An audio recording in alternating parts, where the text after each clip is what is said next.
Hey guys, Cody with Double C Custom Leather here. I'm going to do another video for you guys today. We're in the shop. We're dyeing up a bunch of projects, and I noticed that I had a customer come in the other day and wanted to know, what dyes look like what. Everything's kind of a shade of brown, but he kind of had a certain shade in mind for a project.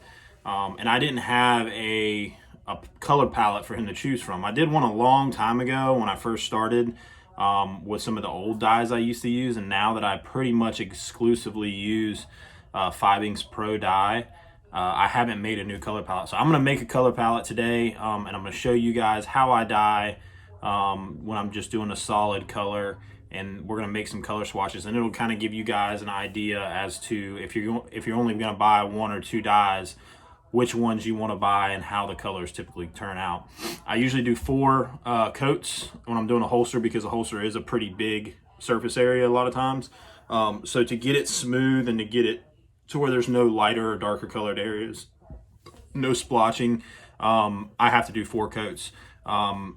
Sometimes I can get away with 3, but 4 is my typical. So when I do the color swatches, it's going to be really important that we get 4 coats on each single one, as well as we're using the same kind of leather that I typically use with my holsters, which is a veg tan leather, and it's a 9 to 10 ounce veg tan. So if you, obviously there's going to be some variation between different hides, but if you use a thinner leather and you put 4 coats on, it's going to end up a lot darker, because it's going to seep down into the actual flesh of that leather a lot easier because it's so thin. So just keep that in mind. If you only work with 3 to 4 ounce leather and you make a color palette, you need to make it out of 3 to 4 ounce leather. And you can make several color palettes, one for 3 to 4, one for 5 to 7, one for 8 to 10, and keep some different ones on hand. That way you don't screw up and put dye on something and have to go back and start all over. Like I said earlier, I exclusively use Pro Dye. If you've seen some of my other videos and caught some glimpses of other dyes laying around the shop, I do have a lot of other dyes on my workbench. However, I pretty much just use the Pro Dye. I have one bottom shelf and then two dyes that are up top on the second shelf that are all Pro Dye. Everything else is from my early days when I first started and I really didn't know the difference. That's what works for me. If you decide to use something else, that's great too. You may still be able to take something from this video, but the Fibiengs Pro Dye is where it's at for me. So we'll get started here. I'm gonna get some leather cut out. I'm gonna show you guys how to cut out a swatch and kind of show you how I'm gonna do it, and then we will get to dyeing all of them, and I'll lay it all out so you guys can see all the colors, and we'll go through each color one by one. All right, guys, so I had this, I was gonna cut some leather out, but I actually saw I had a 1.5 inch strap hanging up that I had for a project that I never used. Like I said, 9 to 10 ounce leather. This is some beautiful veg tan. I think it's actually Craftsman oak from Tandy. And we're just gonna square off the ends, and then I'm gonna cut this in 1.5 inch width by 3 inch length. And that's going to give us our swatch. We'll punch a hole in one end. That way we can run a string or a D-ring through, and we can keep them all together.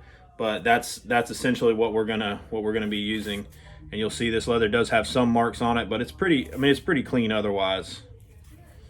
So I've already got 5 of these things cut out here, and like I said, we're just doing a 3 inch by 1.5 inch swath.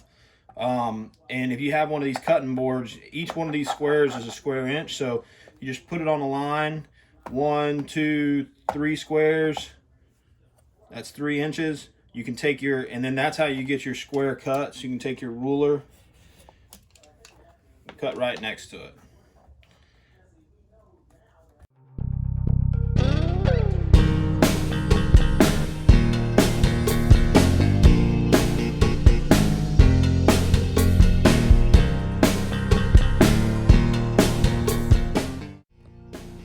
Alright guys, if you'll see here, I have all of my dyes laid out with each swatch, and if you'll notice down at the end, I have Dr. Jackson's Pure Neatsfoot oil.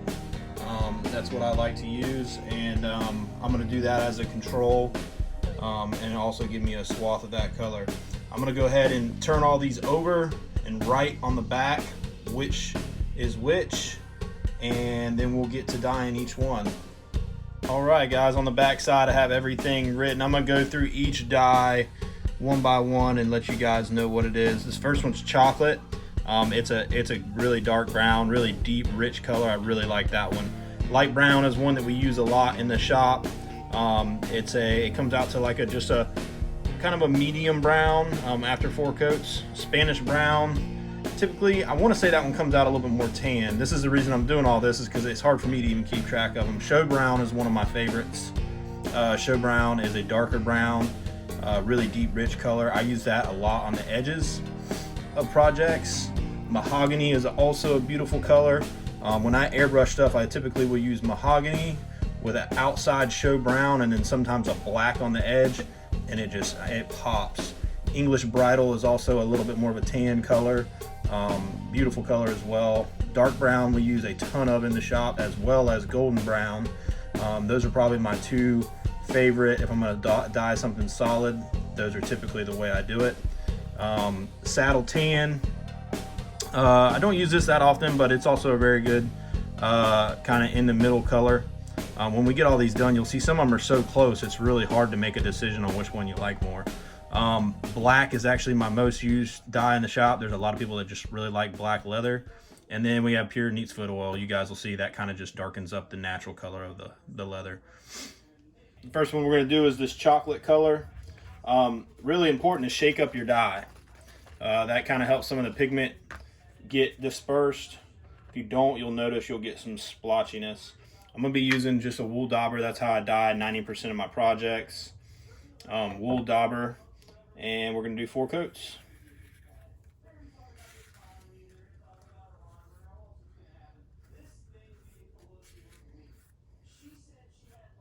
And you'll see how dark this is. Now, the reason I can get a pretty good even coat when it's something this small, but on a holster it's hard to get an even coat. So that's why we're going to do 4 coats, and you'll just let it dry a little bit. I usually give it about 15 seconds or so, and then I go back. Long one-directional strokes. Now you'll notice I started from the top, went to the bottom on the first 2 coats. Second 2 coats I'll go in reverse order. That, I don't know how much that helps, but I feel like it does.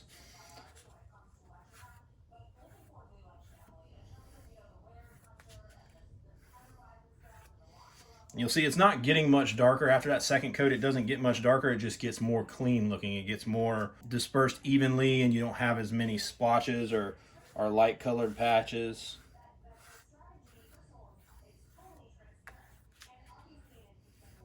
You'll see this chocolate is almost a black. And the leather does have some range marks and little scratches and stuff on it, but that's neither here nor there. This isn't a finished product. This is only just a color palette.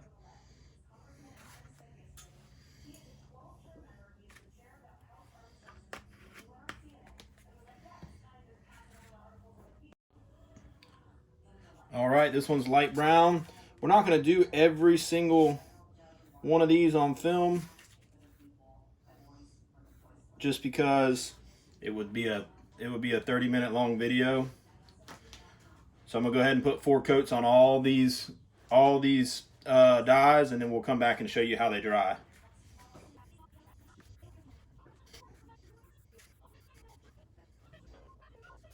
And you'll notice it doesn't take long for the dye to soak in and go from a wet look to a dry look. It will take a long time for it to actually lighten up to its full color, but I mean, I just got done doing it. It's almost dry now.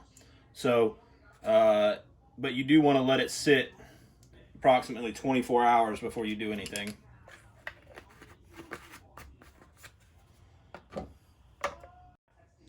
All right, guys. So I've got everything dyed, and you can see, you remember how dark that chocolate is, and you'll see how much it's already dried and lightened up. And I've pretty much got everything dyed. We're going to give these things a few hours, and we'll kind of go through them one by one. So everything is dried up. We're going to go through these dyes one by one and show you each one and talk about it a little bit. We'll start with chocolate, and I just want you to notice too, how much these dyes have lightened up from when we originally dyed them. If you watch the video all the way through, you'll see, you know, they show up super, super dark, and then you're just like, man, I really don't like that color. But just give it some time, give it, you know, 12 to 24 hours. Let the leather take up all the pigment, all the dye. A lot of people buff the dye off, the pigment off the outsides, and you can do that. However, Pro Dye, if you're using Pro Dye, it really doesn't buff off like some of your water-based dyes would. So this one's chocolate. You see how dark it turned out. It's definitely not as dark as when we applied it. And it's almost turned out kind of a grayish brown color. I really like this color though. I need to use it more often. Next up, we have light brown. And once again, guys, you're going to see some like little swatches and stuff. These are just swatches. This isn't a finished product. These pieces of leather have some range marks and scratches in them, but I use light brown a lot. You'll see that in some of my other videos, and that's what it looks like. Turns out kind of a medium-ish, lightish brown, as the name would suggest. Spanish brown is another really cool one. This is kind of the color I have in mind when I think of leather, and I think other people have the same idea. If I think of something leather, like an old saddle or something like that, this is the color that I have in mind. I really like this color as well. I tend to lean more towards the dark stuff, just my personal preference, but that's just me. This is show brown. You can see this is almost a black. We use this on a lot of edges and things like that. I think the contrast, if you have a lighter colored holster body and then the dark edges, looks really good together. Actually, I have a holster that's going out today, and you can see what I mean by that. See the edge there against the light holster. Once again, that's almost like a blackish color. That's show brown. This is mahogany. Really like it. It's got some red in it. This color is beautiful when it's airbrushed on. Of course, it gets a little dark when you do it with a wool dauber. I really almost exclusively use this color unless I'm trying to achieve this color right here, which is almost like a purplish color, reddish purple. I exclusively use this with my airbrush. And we're going to do an airbrush video soon. Stay tuned for that. This is English bridle, and you'll see what I mean by this being scrap leather. I have like a solid line across there where some water stain or something got on this. English bridle, definitely like a reddish brown, or more orange brown. Think it looks really good as well. Use this color quite a bit. This is probably one of my most used colors in the shop. This is a dark brown. I like dark leather, and I tend to find I do a lot of projects for older men getting holsters, and that seems to be the general consensus. Most of them like a dark brown leather for some reason. I guess it's just they're used to that stuff that's broke in and had many years of oil on it, and turns out super dark for them. I try to think about this stuff in the aspect of my customers and my audience and why they pick what they pick. That part intrigues me. This is golden brown, very similar to Spanish brown. If you put Spanish brown side by side with it, you can see a slight variation in color. And some of this stuff will look similar, but maybe you put golden brown on 3 coats, have to put this on 5 coats, and you're going to get totally different colors at that point. So keep that in mind as well. The more coats you have, the lighter it's going to get. We use golden brown quite a bit. This is a saddle tan. This one is kind of an orange color. I don't know why they call it saddle tan, because most saddles I've seen are definitely either super light or super dark. Usually not within this color palette whatsoever. And that'll do it for all of our brown dyes, guys. And you see the wide range of browns we get just out of Fibiengs Pro Dyes. The next one up is the most requested color I get, and that's black. Once again, you'll see some of the grain structure in this piece of leather came out. Black is probably the most requested thing in the shop. This looks kind of light, but once you put a finish on it, it's like jet black. Actually, I have a holster over here. You can see, compared to that, what they come out like. This is a holster that's in production right now. And then last but not least, we have pure neatsfoot oil. You'll see it came out, once again, got a little dark color there. Came out almost natural colored, just a little bit darker than natural color. Now I only put 4 coats on.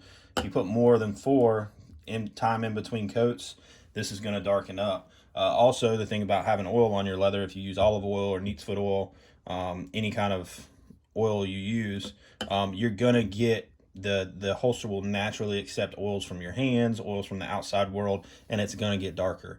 If you leave it out in the sun, it's going to get darker. So if it's something that you're wearing, like let's say a knife sheath, eventually it's going to turn that deep brown that you see on like some old saddles or old holsters. Really great product though too. Just wanted to do it as a control, just to show you one more thing.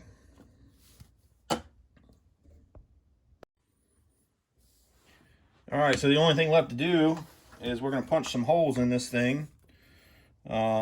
Sorry, the camera's sitting on my workbench and it's probably gonna shake pretty heavily here when I do this. We're not trying to be perfect here with the holes.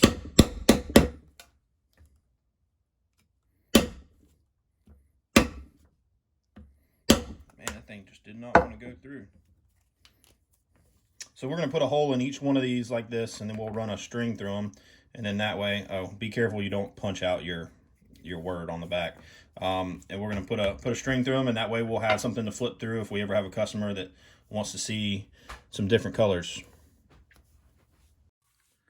All right, guys, you'll see I punched all the swatches and ran a string through them. That's going to give you a good way to just flip through and be able to access your colors, keep them all in one spot. You'll be able to hand that to a customer and say, pick a color, and they'll be able to pick one of their own. And you can use the swatches also to match up to an existing project to try to see if your colors can match. You may want to look at one color against another color if you're doing a 2-color project to see how they go together. It's a great tool all the way around to have in the shop. I'm glad we got another one done. I've needed to do it for a long time, and I hope you guys enjoyed seeing some of the different colors that we carry in our Pro Dye in our shop, and hopefully it helps somebody go out and pick a color to do their first leather project. And that's the point of all these videos after all.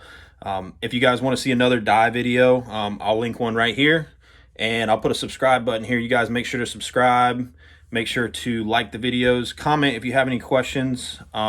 If you guys want to tell me about your favorite color, comment it down below. I love to talk about leather, so I answer every single comment that comes through. You guys make sure to let me know if you have any questions or you want to say anything about the channel.